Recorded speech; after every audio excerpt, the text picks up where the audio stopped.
नमस्कार। मना टीवी के इस विशेष प्रोग्राम गुरुकुल दिशा निर्देशन में आप सबका स्वागत है। आज हिंदी माध्यम के गुरुकुल प्रीलिमिनरी परीक्षा के पाठ्यक्रम के दौरान जो तेलंगाना आंदोलन की कड़ियाँ चल रही थी, आज उसका तीसरा भाग हम देखने जा रहे हैं। आप सबको याद दिलाएं कि इसके पहले भाग में हम लोगों ने देखा कि आंध्र राज्य बनने से लेकर तेलंगाना स्वतंत्र राज्य बनने तक का इतिहास हम लोगों ने देखा। इसके अंतर्गत कई तरह के कमेटियों का लगभग चयन इसमें किया गया था।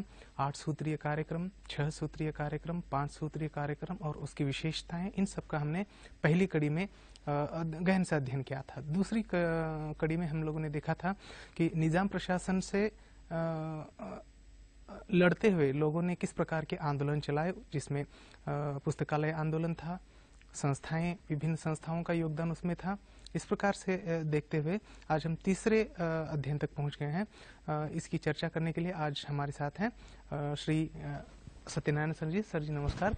तो आज इस तीसरे कड़ी में हम तेलंगाना की जो ये तीसरी कड़ी चालू है, उसमें कौन कौन से विषयों पर गहन से अध्ययन करने वाले हैं?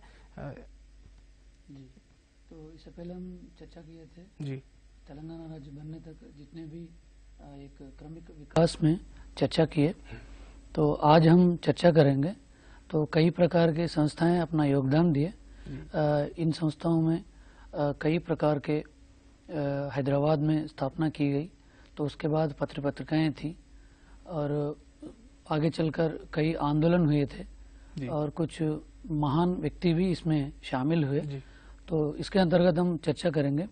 सबसे पहले कुछ संस्थाएं हैं जी। तो ये आंध्र जनसंगम नाम से एक संस्था है। तो इस संस्था की स्थापना 3 मुख्य महान व्यक्ति स्थापना किए थे।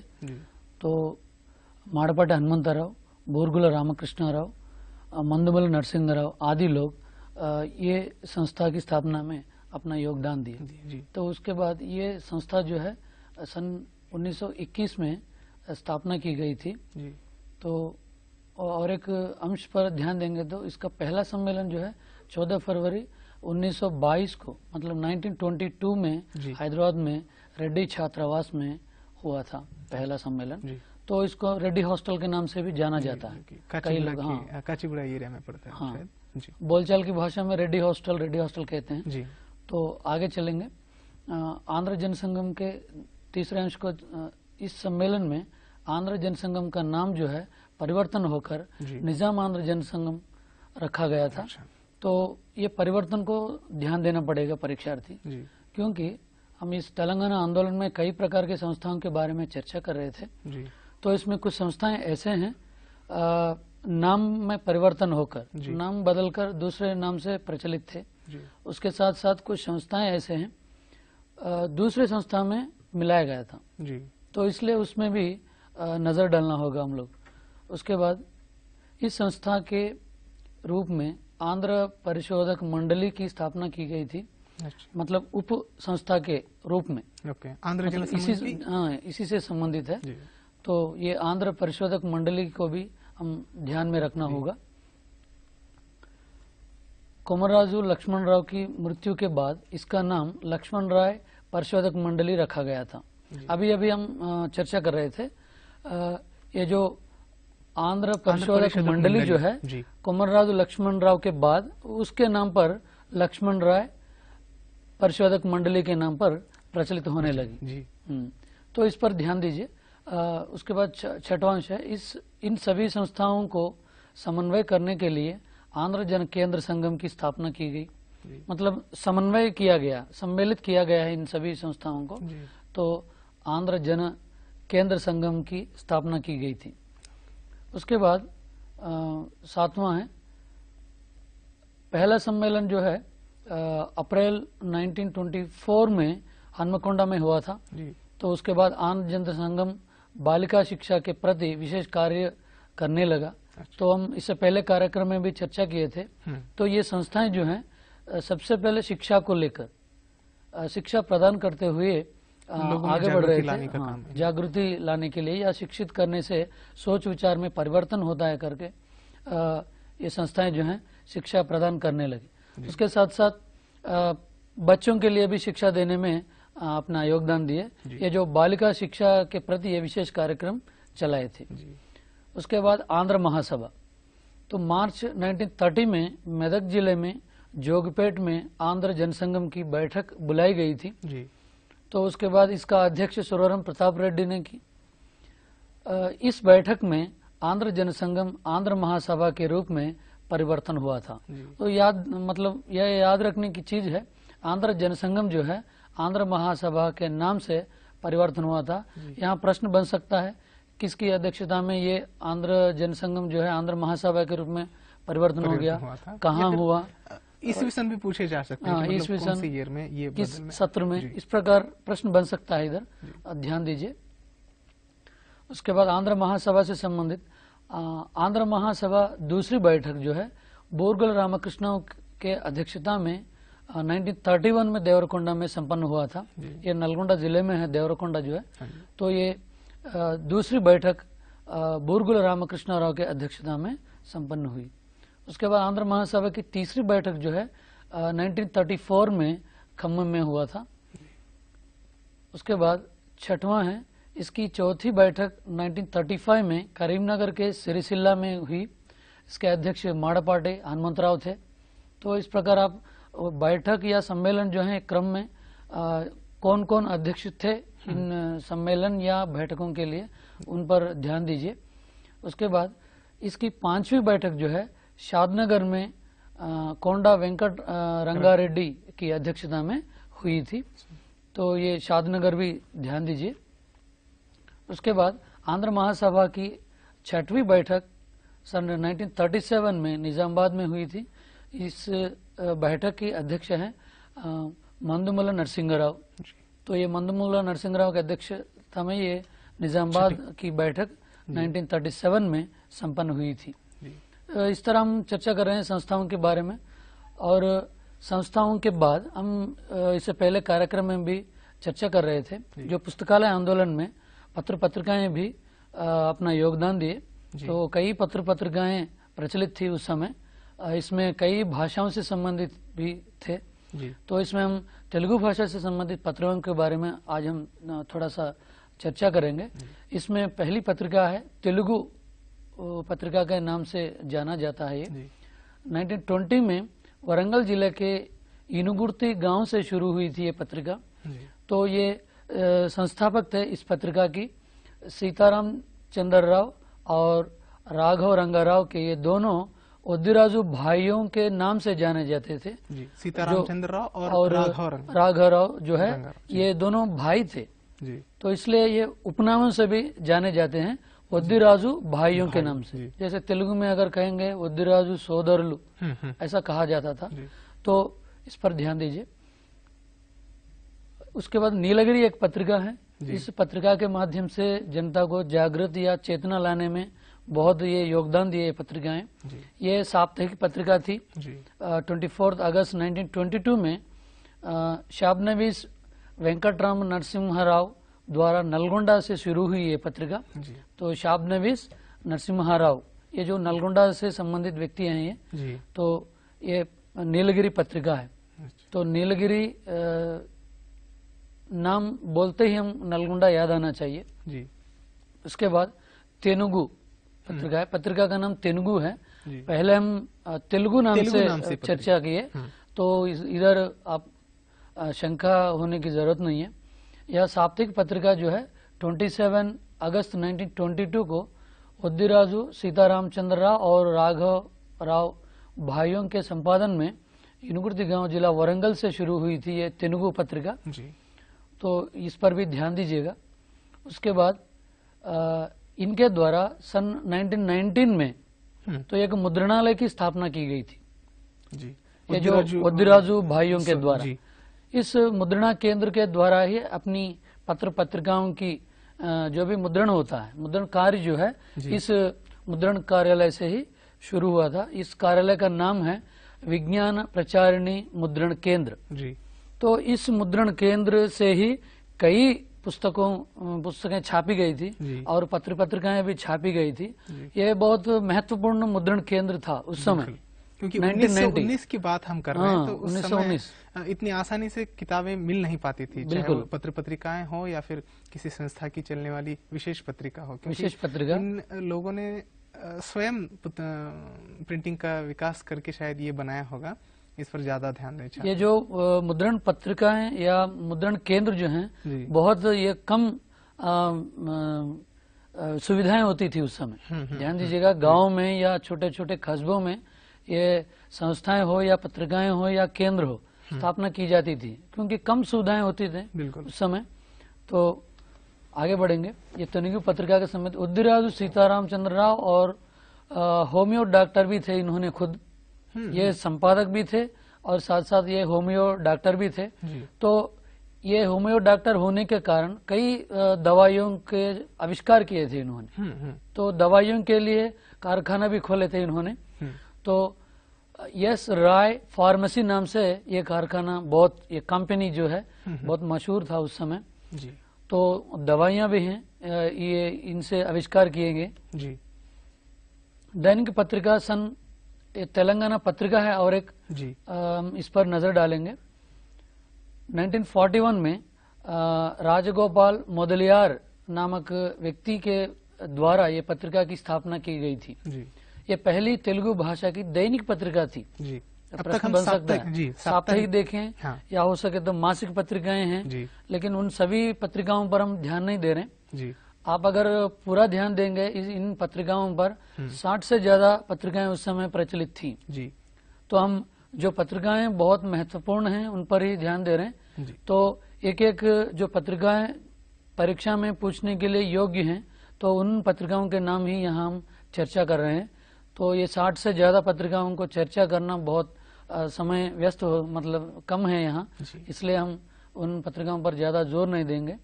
और ये प्रकाशित जो है पहली तेलुगु भाषा की दैनिक पत्रिका है, इस पर ध्यान दीजिएगा। प्रश्न बन सकता है पहली दैनिक तेलुगु भाषा में प्रचलित हुई पत्रिका का नाम क्या है? तो तेलंगाना पत्रिका है। हमारा ये राज्य का नाम से ही ये पत्रिका जाना जाता है, ध्यान दीजिएगा। उसके बाद हम बता रहे थे कि कई भाषा में पत्रिकाएं उस समय प्रचलित थी। ये पत्रिकाएं जो हैं समय समय पर तेलंगाना की जनता को प्रेरणा दी और जागृति लाए, चेतना लाए उनमें। तो उर्दू माध्यम में या उर्दू भाषा में जो पत्रिकाएं प्रचलित थी उन पर ध्यान देंगे एक बार। तो इसमें रैयत नाम से एक पत्रिका बहुत महत्वपूर्ण है। ये साप्ताहिक उर्दू पत्रिका है। तो इसकी स्थापना 1977 में की गई थी।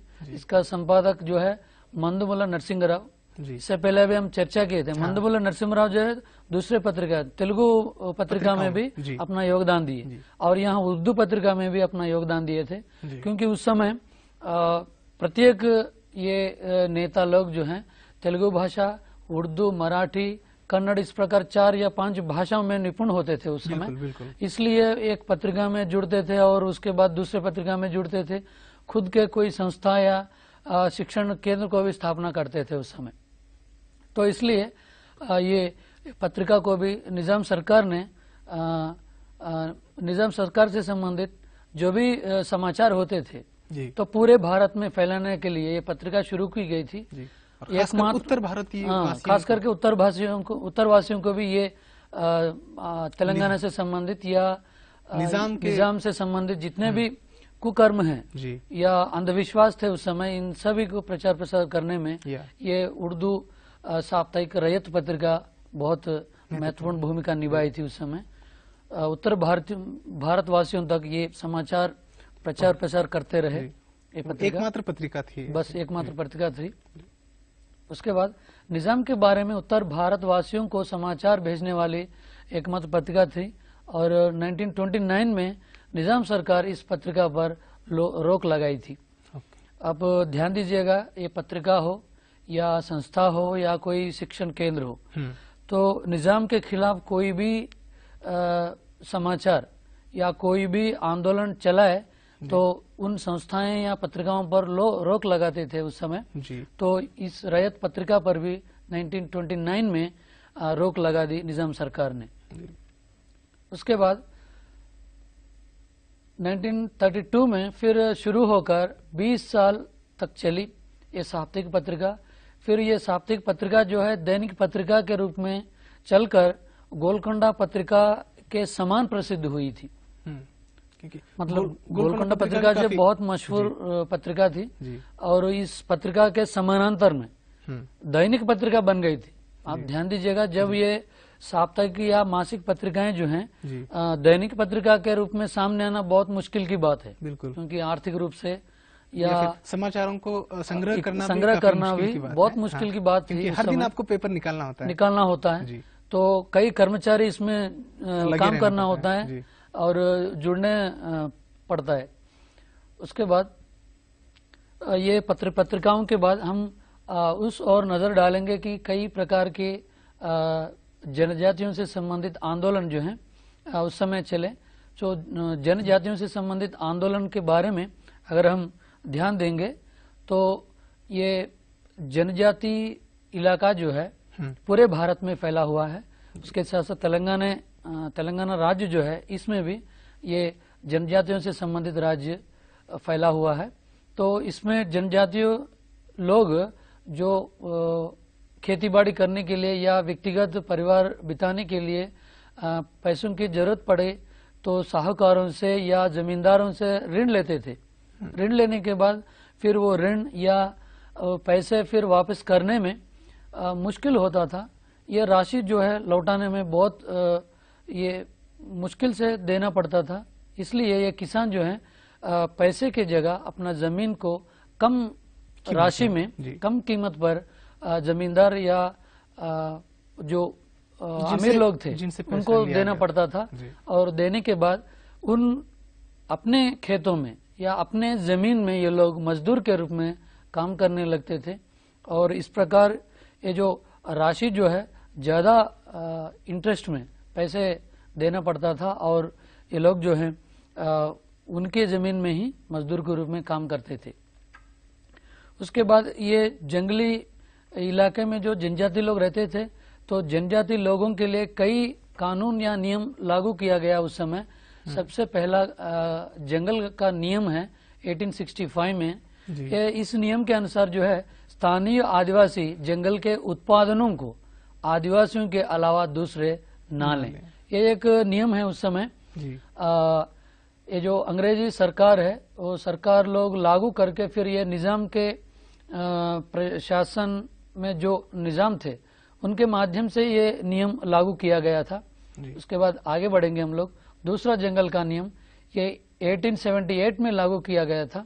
इस नियम के अनुसार जंगलों पर आदिवासियों के अधिकारों को थोड़ा और विस्तार करने का प्रयास किया गया था। तो उसके बाद जंगल में चोरी से प्रवेश करना और पशुओं को चराना इन पर निषेध लगाया गया था।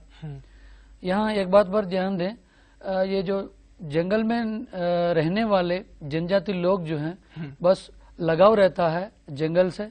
जंगल में जो प्रकृति से संबंधित जितने भी पेड़ पौधे होते हैं या प्रकृति से संबंधित कई देवताओं को पूजा करते हैं ये लोग, इसलिए बहुत लगाव रहता है इन लोगों को। बिल्कुल अपना जीवन यापन के लिए या अपने साथ जो पाला जाता है पशु पक्षी, इन पशु पक्षियों को या जितने भी जानवर पालते हैं ये लोग, इनको जीवन यापन करने के लिए, इनको संभालने के लिए जंगल पर ही निर्भर करना होता है। तो इसलिए इस प्रकार नियम जो है उनको बहुत नाराज या आंदोलन चलाने के लिए एक कारण बन गया था। उसके बाद जंगल का पहला विधान ये 1934 में किया गया है। इसके अंतर्गत जंगल से फायदा प्राप्त करने वाले लोगों पर रोक लगा दी गई, चाहे वो जंगली जनजाति के लोग हो या मैदानी क्षेत्र से संबंधित लोग हो, सभी लोगों पर जंगल में जाने के लिए मना किया गया था। उसके बाद साधारण जनता जंगल के माध्यम से जो लाभ प्राप्त करती थी उसे नियंत्रण में लाया गया था।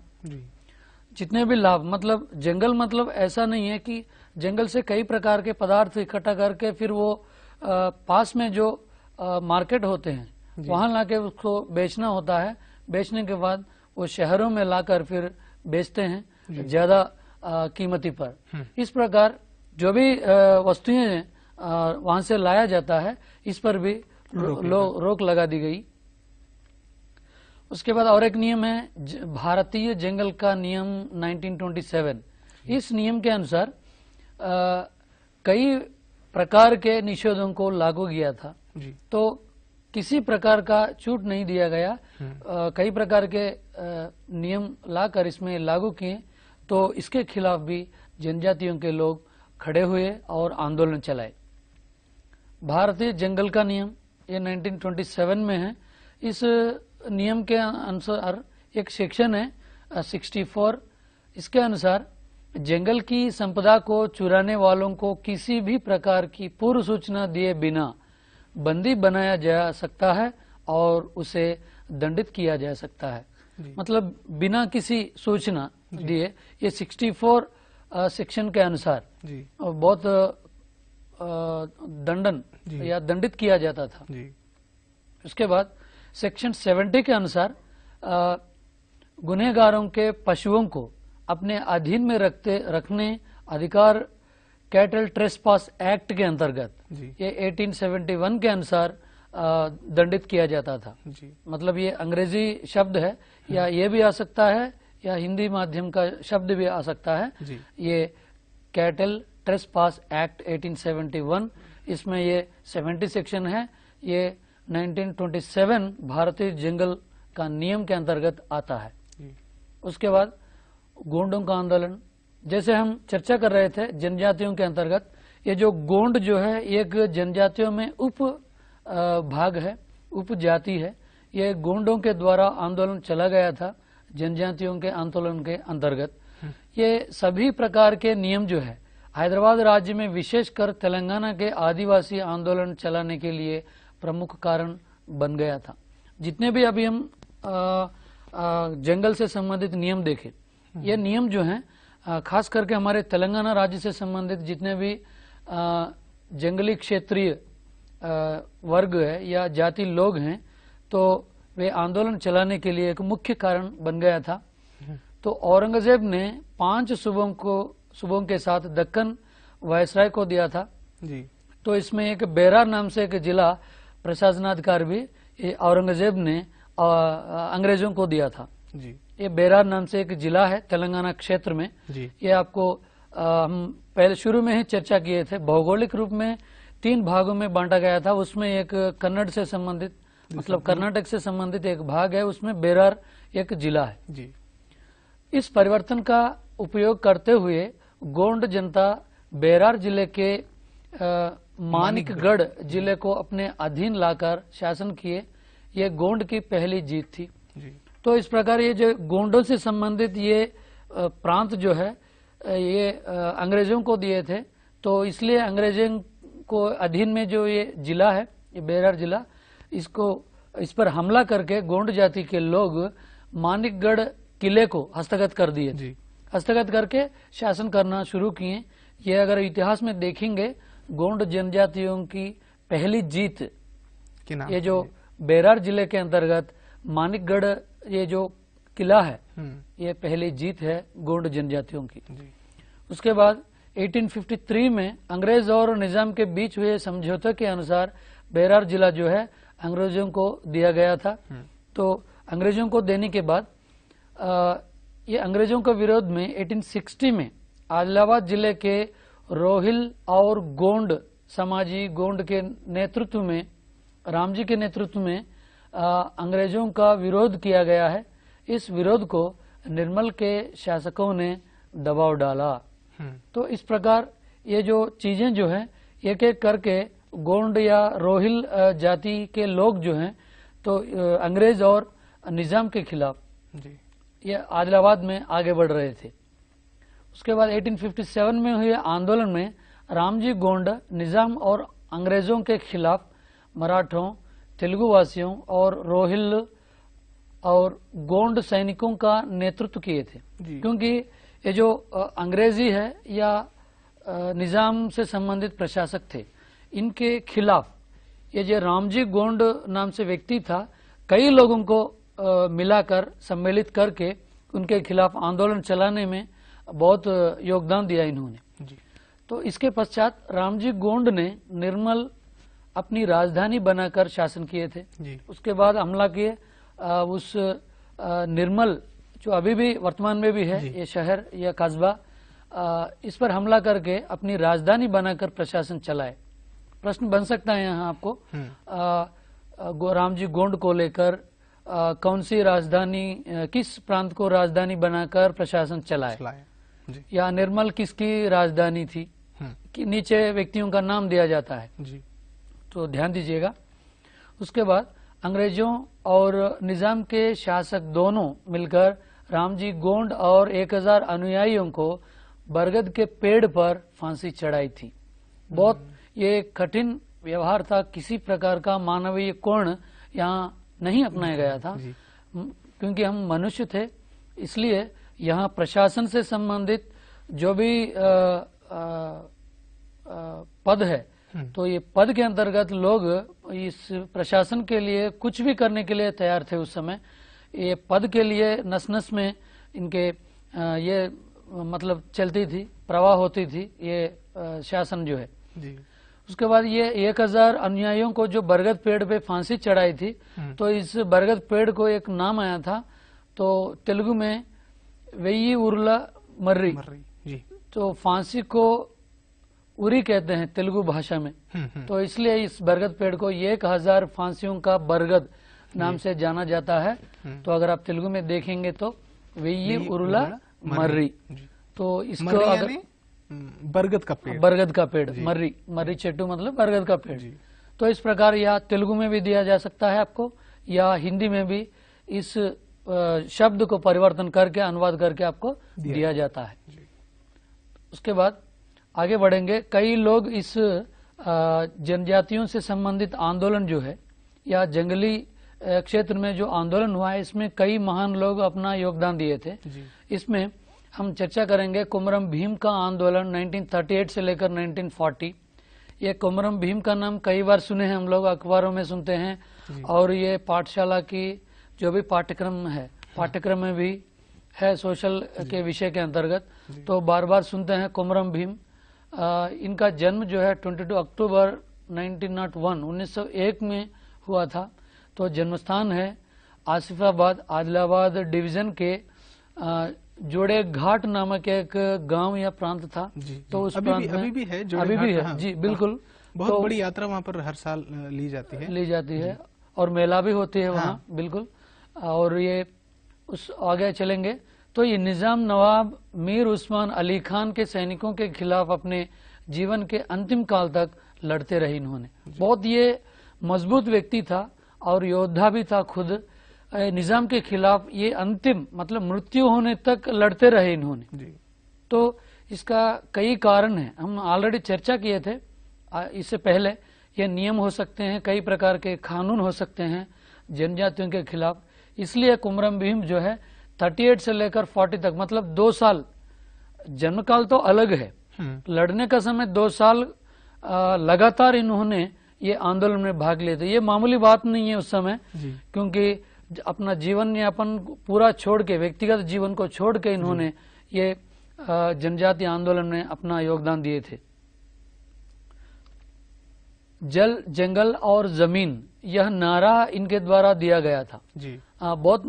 बहुत ये महत्वपूर्ण नारा है। वर्तमान काल में भी कई सम्मेलन हुएंगे, तो इस समय ये नारा को कई लोग अपनाते हैं। साहित्यिक विभाग में अगर हम देखें तो जल, जंगल और जमीन, इन तीनों को लेकर जो आदिवासी विमर्श आज चल रहा है, ये इसलिए ये बहुत महत्वपूर्ण बात है। तो ये जो बात है जल, जंगल और जमीन, ये कुमरम भीम के द्वारा दिया गया एक नारा था। ये हिंदी साहित्य में लागू हुआ है एकदम। कई रचनाएं रची गई हैं और कई लोग इसमें जल, जंगल, जमीन को लेकर बहुत आगे बढ़े थे जी। तो उसके बाद आसिफदार के तालुकादार अब्दुल सत्तार ने 8 अक्टूबर 1940 को कुमरम भीम और उनके 138 साथियों को जोड़े घाट के पुलिसों द्वारा मार डाला था।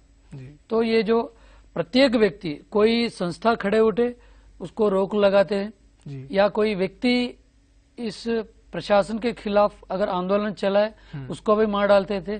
उसको जो भी समर्थन किए या उनके कई अगर अनुयायी है या उसको कोई समर्थन देने वाले हैं तो उनको भी फांसी चढ़ाते थे या गोलियों से उड़ा देते थे। बिल्कुल ये दयनीय, मतलब मानवीय कोण या मानवीय दृष्टि से नहीं देखते थे उस समय।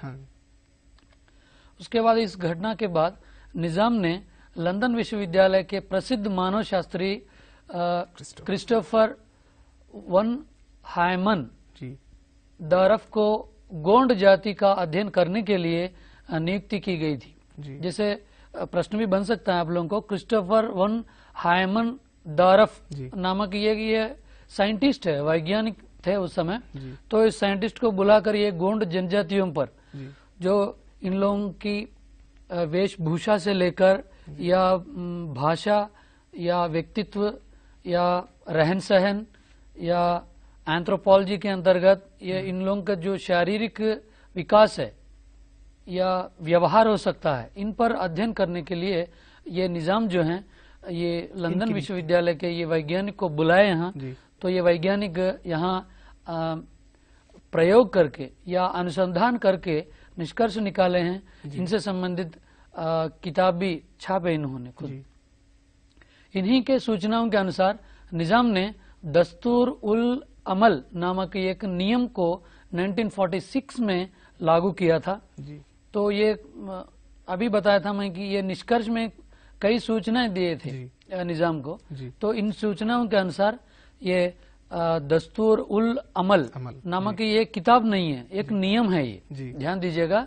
मैं अभी बताया था कि निष्कर्ष के रूप में अपना एक किताब छापे, लेकिन किताब का नाम नहीं है, ये सिर्फ नियम का नाम है।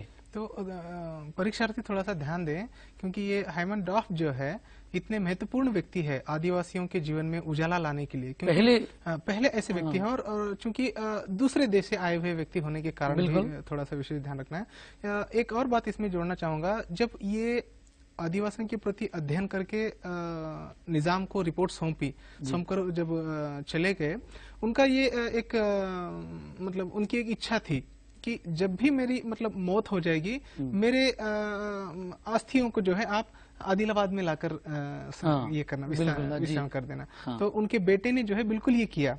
बहुत बड़ी ये घटना है, क्योंकि हायमन डॉफ जो है गोंड जाति के अध्ययन पर काफी महत्व किया था। उनके साथ रहे, वो उनकी भाषाएं समझी, उनकी संस्कृति को समझा उन्होंने, इसलिए बहुत महत्वपूर्ण बात है 1940 के दशक की। जी, उसके बाद हम आगे बढ़ेंगे।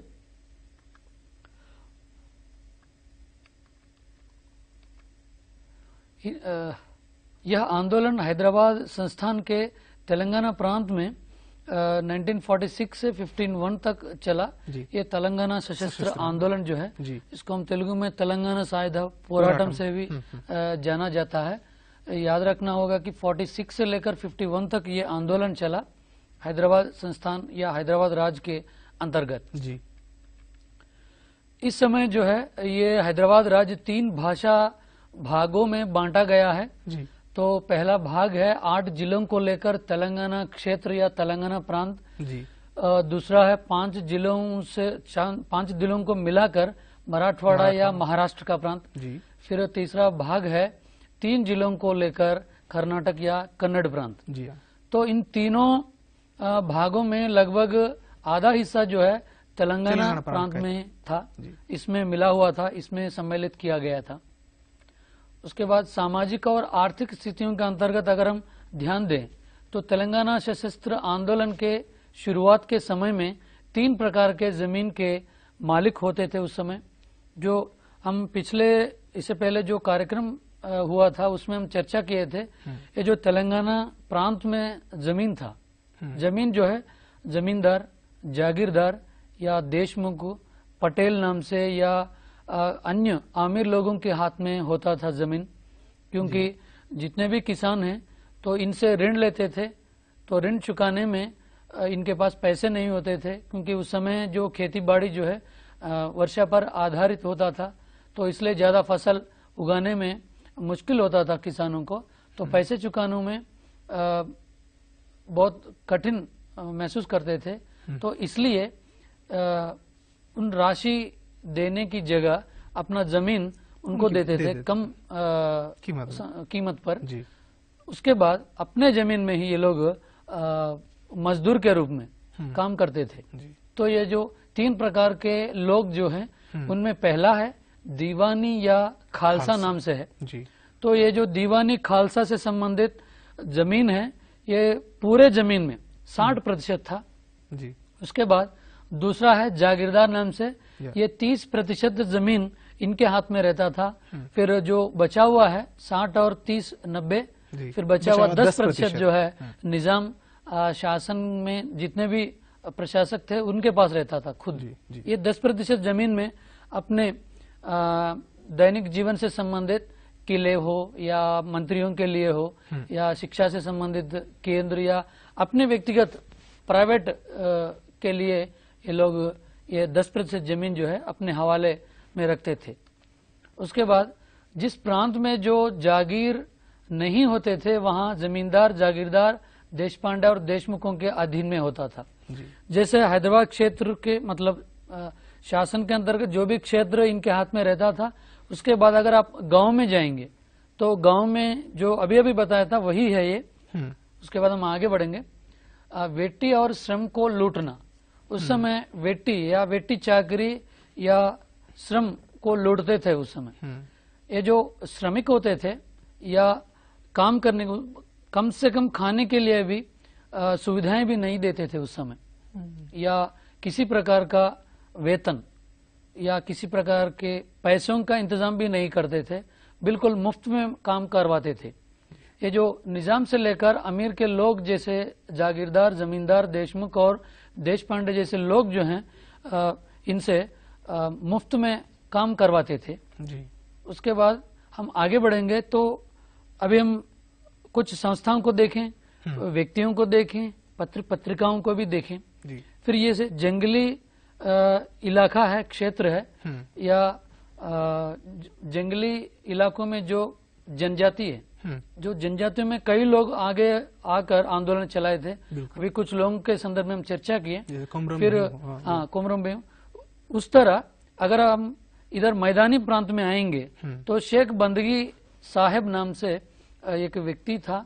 ये बहुत धैर्यवान और बहुत योद्धा भी था खुद। तो अपने अंतिम समय तक ये भी लड़ते रहे। तो ये जो व्यक्ति है जनगामा तालुका के कामारेड्डी गूडम के गरीब मुसलमान परिवार में ये पैदा हुए थे। ये गांव जो है विष्णुर देशमुख के अधीन में था। तो आप ध्यान दीजिएगा, प्रत्येक गांव जो है किसी न किसी देशमुख के अधीन में होता था, देशपांडे या फिर जागीरदार। बिल्कुल कुछ गांवों को मिलाकर किसी देशमुख के अंतर्गत रखते हुए उसको अधीन में देते थे। बंदगी ने रिश्तेदार ये बंदगी जो साहब कह रहे हैं हम लोग, शेख बंदगी साहब, तो इसका रिश्तेदार है अब्बास अली भाई नाम से, सगे रिश्तेदार थे। तो दोनों के बीच में ये जो शेख बंदगी साहब और इनके जो अली भाई जो है इनके बीच में 4 एकड़ जमीन के लिए बहुत ये झगड़ा होता था। तो ये झगड़े के लिए ये अली भाई जो है तो ये जमीन को लेकर, ये मामले को लेकर विष्णुर देशमुख के पास गए थे। वो देशमुख का नाम है रामचंद्रा रेड्डी। तो ये जो देशमुख था वास्तव में जो ये मामला है इसको जिसको मिलना चाहिए जमीन उनको देना था, लेकिन ये पैसे लेकर देशमुख को रामचंद्रा रेड्डी जो है अली भाइयों के पक्ष में रहा। इसलिए ये शेख बंदगी साहब जो है न्यायालय गए, न्यायालय में डाले। उसके बाद ये जो न्यायालय अपना फैसला सुनाई बंदगी साहब के पक्ष में। इसलिए ये बंदगी साहब के पक्ष में जब ये फैसला सुनाने के बाद ये अली भाइयों ने गुस्से में आए। फिर ये देशमुख की सहायता से 26 जुलाई 1940 में ये शेख बंदगी साहब को मार डाले थे। ये अत्यंत दयनीय घटना थी उस समय। ये कई पत्रिकाओं में छापी ये समाचार। छापने के बाद कई लोग पढ़े। इस तरह की घटनाओं को लेकर कई लोग प्रेरणा लिए और आंदोलन चलाने में आगे बढ़े थे।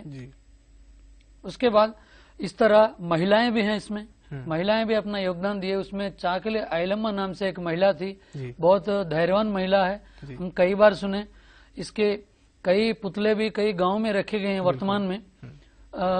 तो ये जो चाकला ऐलम्मा के बारे में भी हम ध्यान देंगे। तो ये अपनी 4 एकड़ जमीन के लिए स्थानीय पुलिस पटेल और मल्लमपल्ली मुक्तेदार उत्तम राजू राघवराव के खिलाफ आंदोलन चलाई थी जी। बहुत एक महिला होने के बावजूद भी, ध्यान दीजिएगा, हम इतिहास में अगर देखेंगे तो कई महिलाएं थी, झांसी लक्ष्मीबाई जैसे महिलाएं। बिल्कुल। तो वर्तमान में अगर आप तेलंगाना में देखेंगे तो चाकला ऐलम्मा बहुत मजबूत महिला थी, उस समय बहुत प्रेरणादायक थी। सिर्फ 4 एकड़ जमीन के लिए ये लड़ी थी उस समय के उत्तम राजू राघवराव नाम से मुक्तेदार के खिलाफ जी। ये जो चाकला ऐलम्मा है अकेले नहीं लड़ी थी, इनको कई लोग मदद की उस समय। भीम रेड्डी नरसिम्हा रेड्डी और आरुट्ला रामचंद्र रेड्डी नाम से 2 व्यक्ति, 2 नेता लोग जो हैं इनको सहायता दिए। तो इनकी सहायता से ये 4 एकड़ जमीन को वापस ली थी। उसके बाद हम अगर फिर स्वतंत्रता आंदोलन से संबंधित कुछ आंदोलन ये तेलंगाना राज्य या हैदराबाद राज्य में चलाए गए, तो उसमें अगर हम ध्यान देंगे तो वंदे मातरम और सत्याग्रह आंदोलन जो है हैदराबाद राज्य या तेलंगाना क्षेत्र प्रांत में ये शुरू किया गया था। तो इस पर अगर हम नजर डालेंगे, हैदराबाद स्टेट कांग्रेस आदेशानुसार हैदराबाद के युवा लोग जो हैं 1938 में जी भारतीय स्वतंत्रता आंदोलन में भाग लिए थे। उस समय जितने भी युवक थे तो भाग लेकर ये आंदोलन को आगे बढ़ाए थे। उस्मानिया खास करके ये अभी वर्तमान में भी हम देखें और चर्चा भी किए, कई परीक्षार्थी भी शायद उस समय देखे होंगे। वर्तमान काल जो अलग तेलंगाना राज्य बना, इसमें बहुत भागीदार बने तेलंगाना विश्वविद्यालय। हम अच्छा महसूस करते हैं, वहाँ का विद्यार्थी है वर्तमान में भी जो पीएचडी कर रहे हैं। तो इस विश्वविद्यालय भी उस समय से अपनी भूमिका निभाई। तो रावी नारायण रेड्डी और बद्दम यल्ला रेड्डी, आरुट्ला लक्ष्मी नरसिम्हा रेड्डी, आरुट्ला रामचंद्र रेड्डी, गंगासानी गोपाल रेड्डी जैसे लोग इस आंदोलन में भाग लिए थे, खास करके उस्मानिया विश्वविद्यालय में रहकर। उसके बाद कई संस्थाएं खोले गए थे उस समय। ये एक अभी बताया था कि स्वतंत्रता आंदोलन से संबंधित वंदे मातरम ये आंदोलन के विषय में उस्मानिया विश्वविद्यालय में हुई एक घटना। उसके बाद हम आगे बढ़ेंगे। कुछ संस्थाएं ऐसी हैं तो ये मार्क्सिस्ट सिद्धांतों या विचारधारा से प्रेरित होकर कुछ संस्थाएं स्थापना की गई थी उस समय। तो इसमें कॉमरेड्स एसोसिएशन नाम से 1939 में दिसंबर में स्थापना की गई थी। इसका स्थापक है जवाद रजवी। और इसका मुख्य उद्देश्य यह है कि निजाम और अंग्रेजों के प्रति आंदोलन चलाने वालों के लिए स्थापना की गई थी। यह किसी पार्टी से संबंधित नहीं थी।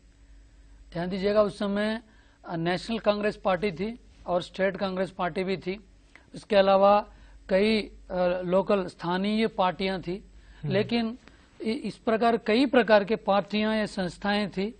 इसलिए ये जो जवाद रजवी थे, ये जवाद रजवी इस प्रकार अलग अलग पार्टियां या संस्थाएं होने से कुछ मतलब नहीं है सोचकर इन्होंने सभी पार्टियों और लोग या कोई संस्थाओं को मिलाने के लिए ये जो कॉमरेड्स एसोसिएशन की स्थापना की थी इन्होंने। तो ये मुख्य उद्देश्य यही रहा। उसके बाद हैदराबाद स्टेट कम्युनिस्ट समिति, ये इसका स्थापक है पुच्चलपल्ली सुंदरैया और चंद्र राजेश्वर राव। ये चंद्र राजेश्वर राव और पुच्चलपल्ली सुंदरैया भी बहुत मशहूर व्यक्ति थे। हैदराबाद स्टेट कम्युनिस्ट समिति को स्थापना किए थे इन्होंने। उसके बाद हैदराबाद स्टेट कम्युनिस्ट समिति, इसमें 9 सदस्य थे। 9 सदस्य एक बार ध्यान दीजिएगा, रावी नारायण रेड्डी भी थे। हम जब व्यक्तियों के बारे में चर्चा कर रहे थे उस समय रावी नारायण रेड्डी का नाम भी आया था। श्रीनिवास राव, देवलपल्ली वेंकटेश्वर राव, बद्दम यल्ला रेड्डी, पेरवल्ली वेंकटरमणయ్య, चिरवूरी लक्ष्मी नरसయ్య, मुकद्दम मोहिउद्दीन, वीडी देश पांडे, एसवी के प्रसाद, इस तरह के 9 लोग इस हैदराबाद स्टेट कम्युनिस्ट समिति में थे और मुख्य सदस्य रहे और समय समय पर ये आंदोलन चलाए थे। इनमें से मखदूम मोहिउद्दीन का स्टैचू भी आप टैंक बंड पर देख सकते हैं। बिल्कुल देख सकते हैं आप, कई लोगों का स्टैचू भी है। ये हैदराबाद स्टेट कम्युनिस्ट समिति जो है सन 1942 में D B. Subbarao convener, B. Dharmabhiksham, Bhim Reddy, Narsi Reddy और डी. राघवेंद्र राव सदस्य बनकर नलगोंडा जिला कम्युनिस्ट कमेटी बनी थी। ये स्टेट कम्युनिस्ट पार्टी की तरह ये लोग प्रेरित होकर नलगोंडा केंद्र में रखकर या नलगोंडा जिले में नलगोंडा टाउन में 1942 में ये नलगोंडा जिला कम्युनिस्ट पार्टी की स्थापना की गई थी। ध्यान दीजिएगा, वो स्टेट पार्टी जो अलग है, ये जिला कमेटी अलग है। हैदराबाद स्टेट कम्युनिस्ट पार्टी वो समिति है, हैदराबाद स्टेट कम्युनिस्ट समिति है, इससे पहले हम चर्चा किए थे। ये स्टेट पार्टी है, थोड़ा सा अंतर है इसमें।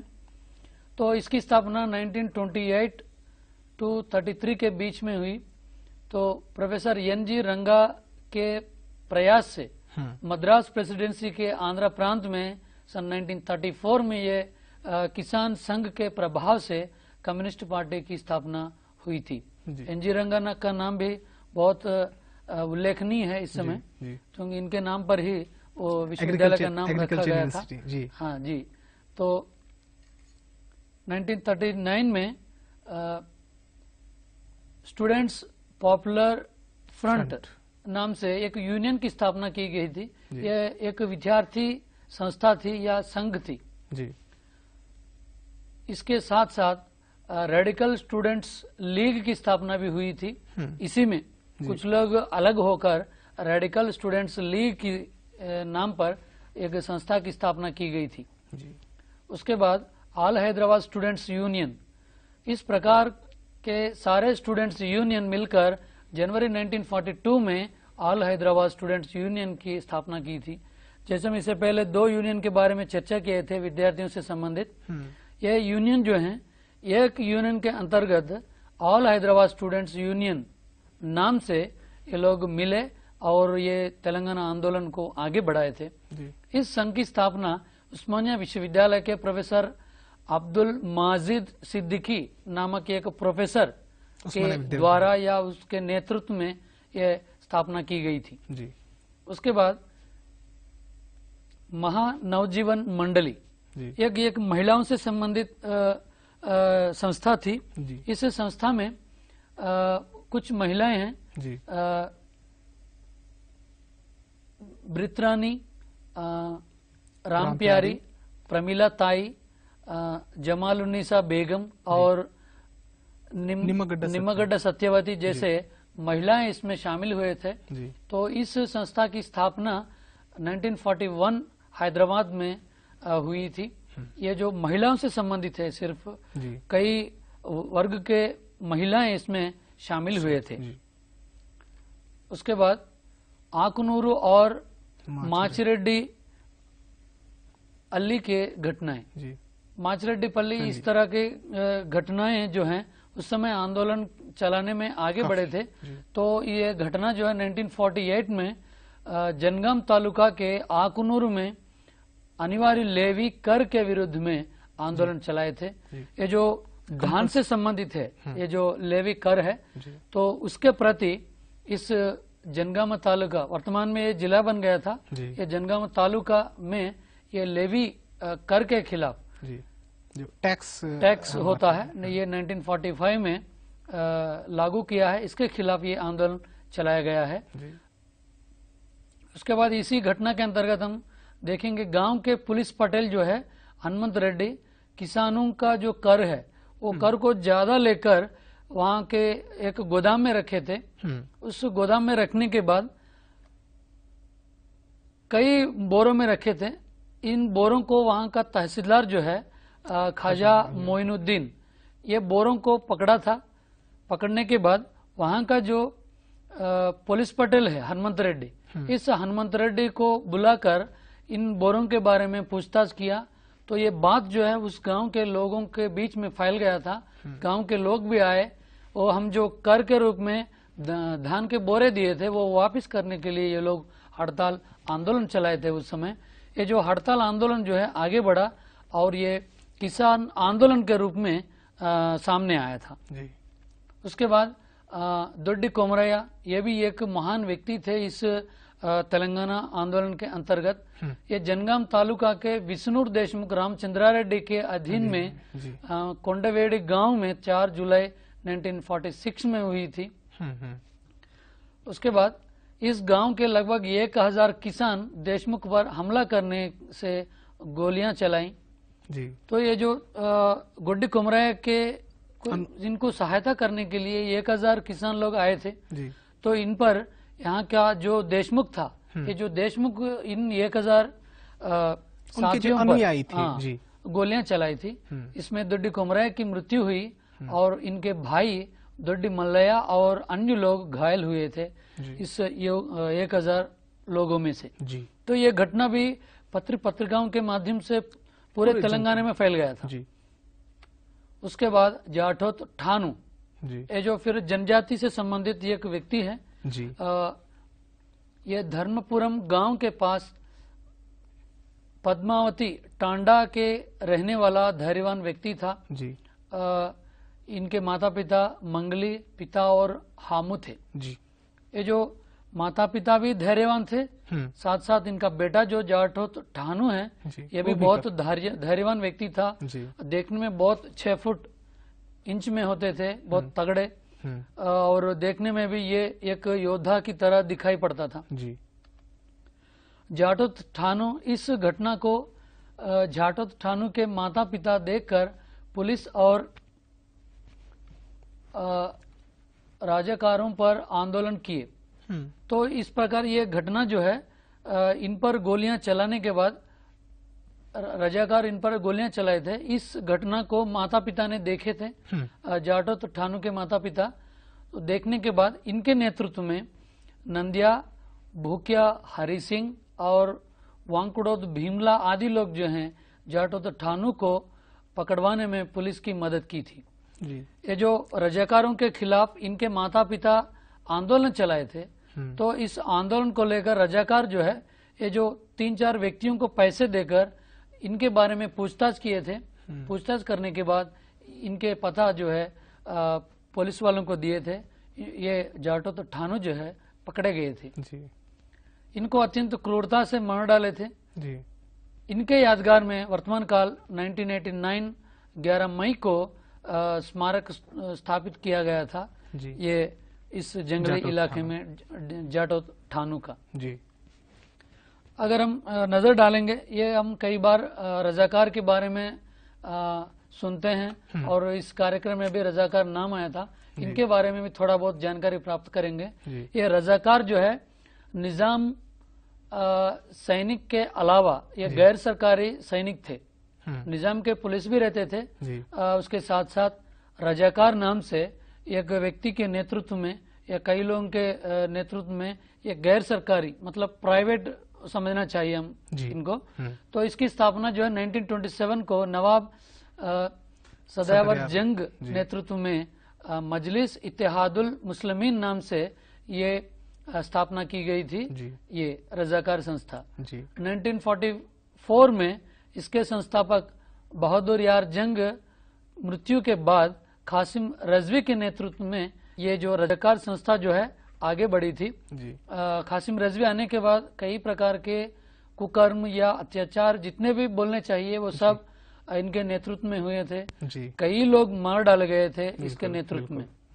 तो हम अक्सर देखते हैं कासिम रजवी नाम से। तो बहुत ये क्रूर व्यक्ति था उस समय। तो बच्चों को भी नहीं देखते थे या महिलाओं को बुजुर्गों को भी नहीं देखते थे इन्होंने। अत्यंत निर्दयी व्यक्ति था। कासिम रजवी हिंदू कम्युनिस्ट और अन्य लोगों पर बहुत कुकर्म करते थे।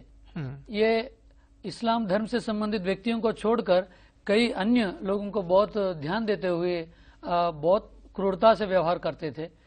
इसका उदाहरण एक है 27 अगस्त 1948 को जनगामा तालुका के बैरामपल्ली गांव पर जो हमला करके 100 लोगों को सजीव दहन किया था इन्होंने। ये बहुत बहुत बहुत मशहूर घटना थी उस समय। जैसे हमारे पिताजी भी कहते थे, हम समय में अध्यापक रहे, तो हम हमको बचपन में इस तरह की जो घटनाएं हैं रजाकारों की सुनाए थे हमको। तो हमारे गांव के पास भी इस प्रकार की घटनाएं घटी। इसके खिलाफ तेलंगाना जनता भी रजाकारों को भी ऐसे ही सजीव दहन किए थे, क्योंकि बहुत गुस्से में थे उस समय।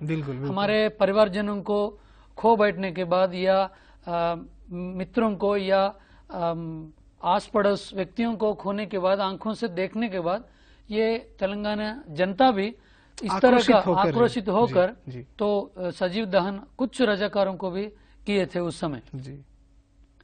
उसके बाद शोएबुल्ला खान, तो ये भी एक तेलंगाना आंदोलन के पक्ष में व्यवहार करने वाले व्यक्ति थे। इससे संबंधित एक दो घटनाएं घटी। तो मंदुमुला नरसिंह राव और बोरगुला रामकृष्ण राव के प्रोत्साहन से शोएबुल्ला खान जो है इमरोज नाम से एक उर्दू दैनिक पत्रिका निकाली। ध्यान दीजिएगा, ये शोएबुल्ला खान जो है बहुत अत्यंत महत्वपूर्ण व्यक्ति था। तो उन दोनों की सहायता से इन्होंने इमरोज नाम से एक उर्दू पत्रिका निकाली। ये पत्रिका जो है, इसके माध्यम से इन्होंने कासिम रिजवी के बारे में या कासिम रिजवी से की गई अत्याचार हो या मारण कांड जो है या सजीव दहन जो है, उनके बारे में कई प्रकार के समाचारों के माध्यम से इस इमरोज पत्रिका में व्यक्त किए थे इन्होंने। तो इस पत्रिका में व्यक्त करने के बाद शोएबुल्ला खान को कासिम रिजवी रजाकारों के माध्यम से उनको लेकर 29 अगस्त 1948 को दोनों हाथ काट करने के बाद इसको मार डाले थे शोएबुल्ला खान को। उसके बाद भारत यूनियन में हैदराबाद राज्य का विलीन, इसके बारे में हम थोड़ा नजर डालेंगे। तो अगस्त 39 से लेकर 1947 तक हैदराबाद राज्य में ये जो MIM कासिम रिजवी के रजाकार और निजाम पुलिस वालों के कुकर्म बहुत तीव्र हुए थे। बिल्कुल, ये जो इंडियन यूनियन में मिलाने का जो प्रस्ताव था, तो इस समय से शुरू हुआ था। उसके बाद हम ध्यान देंगे, हैदराबाद राज्य को भी भारत यूनियन में विलीन करने का प्रस्ताव रामानंद तीर्थ और बोरगुला रामकृष्ण राव आदि ने मई 1947 को स्टेट कांग्रेस में रखे थे। बिल्कुल, इसके पहले वाली कड़ी में भी हमने इसको चर्चा किए थे। बिल्कुल, जैसे ये हमारे रामानंद तीर्थ जो हैं, हमको आजादी होने से पहले इन्होंने ये प्रस्ताव रखे आर्य समाज के माध्यम से। ये सदस्य रहे इस आर्य समाज में और समय समय पर इस स्वतंत्रता आंदोलन के तहत अपना ये नारा लगाए और ये हैदराबाद राज्य को भारत यूनियन में मिलाने का प्रस्ताव जो है सबसे पहले इनके माध्यम से हुआ था। उसके बाद पुलिस एक्शन, हम कह सकते हैं कि ये पुलिस एक्शन जो है कई बार सुने। बिल्कुल, ये पुलिस एक्शन पर अगर हम ध्यान देंगे तो आजादी मिलने के बाद भी हैदराबाद राज्य जो है भारत यूनियन में नहीं मिलाया गया था। तो इसलिए ये यूनियन में मिलाने के लिए इसका प्रस्ताव रखे हैं। तो इस भारत मिलाने के लिए 9 सितंबर 1940 को एक्ट लेने के लिए गृहमंत्री वल्लभ भाई पटेल ने निर्णय लिया था। निर्णय के बाद फिर 3 सितंबर 1948 को ऑपरेशन पोलो के नाम से ये जो पुलिस एक्ट गया है, ये जो एम है, मेजर जनरल JN शरीक ने भारतीय सेना हैदराबाद राज्य में प्रवेश की। प्रवेश करने के बाद 17 सितंबर 1948 को LL एड्स नेतृत्व के निजाम पुलिस सेना हार मान ली थी। इस प्रकार जो पुलिस एक्शन के माध्यम से ये भारत यूनियन में मिलाया गया था। तो अगली कड़ी में हम फिर इस संदर्भ में बातें और करेंगे। धन्यवाद।